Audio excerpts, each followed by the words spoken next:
పవన్ కళ్యాణ్ గారితో కలిసి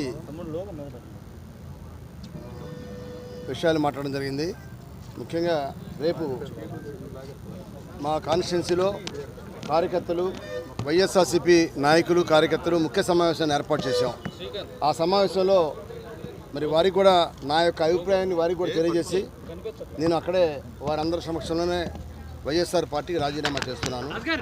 ఆ తర్వాత 22వ తారీఖున సాయంత్రం ఇక్కడ పవన్ కళ్యాణ్ గారి సమక్షంలో అందరం కూడా జాయిన్ అవుతున్నాం. ఇక్కడ ముఖ్యమైన నాయకులు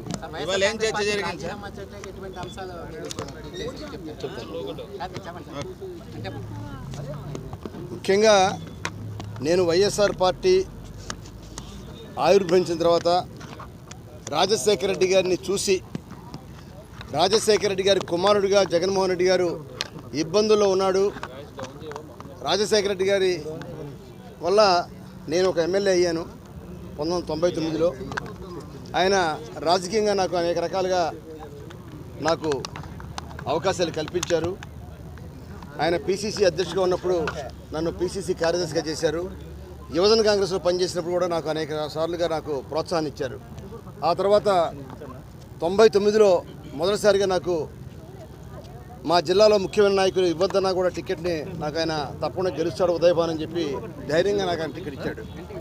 మరి మొదటిసారి గెలిచిన తర్వాత ఇప్పుడు కూడా కాంగ్రెస్ పార్టీని, రాజశేఖర్ గారికి అండగా ఉన్నాను నేను.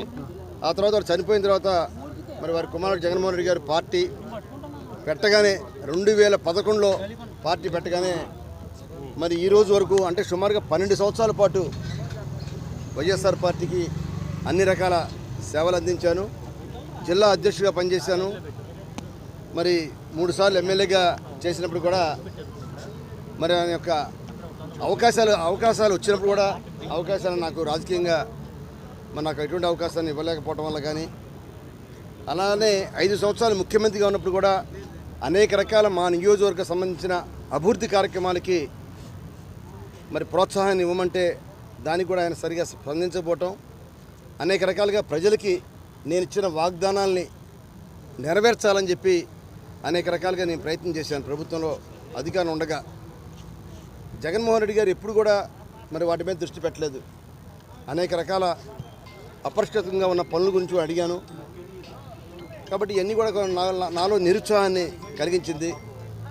మరి వాళ్ళ పార్టీ ఓటమి చెందిన తర్వాత కూడా ఆయన ఏమాత్రం కూడా మరి కార్యకర్తల పట్ల కానీ, నాయకుల పట్ల కానీ ఆయన చూపించే నిర్లక్ష్య వైఖరికి నిరసనగా మరి ఆ పార్టీలో మనం ఉంటే ఎవరికి ఎటువంటి సహాయాన్ని చేయలేకపోతున్నాం, ప్రజలకి ఏమాత్రం కూడా పడలేకపోతున్నాం, నియోజకవర్గ అభివృద్ధిని కూడా మేము ఎక్కడ చేయలేకపోతున్నాం.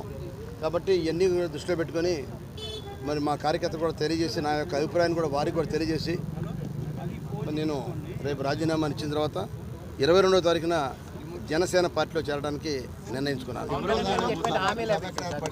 హామీలు అంటూ మేమేం ప్రత్యేకంగా అడగలేదండి.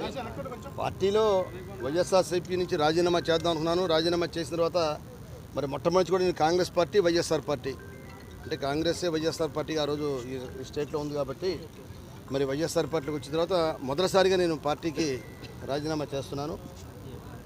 మరి తప్పకుండా రేపు పార్టీ కార్యకర్తలకి నా యొక్క శ్రేయోభిలాషికి వ్యవహరిస్తాను. ఎక్కడ ఎవరికి ఎటువంటి ఇబ్బంది లేకుండా, ఎటువంటి వివాదం రాకుండా, కాంట్రవర్సీ రాకుండా తప్పకుండా నేను మొట్టమొదటి కూడా ఎక్కడ కాంట్రవర్సీ లేకుండా ప్రజాశ్రేయస్సే నా యొక్క ముఖ్య ధ్యేయంగా పనిచేస్తా ఉన్నాను. అదేవిధంగా పనిచేస్తాను తప్పకుండా. అది ఎవరి అభిప్రాయం వారిదమ్మా.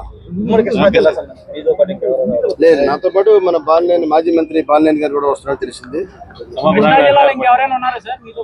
అది నేను ఇంకా తెలుసుకోలేదు. లేదు, ఇక్కడే పార్టీ కార్యాలయంలోనే అవన్నీ తర్వాత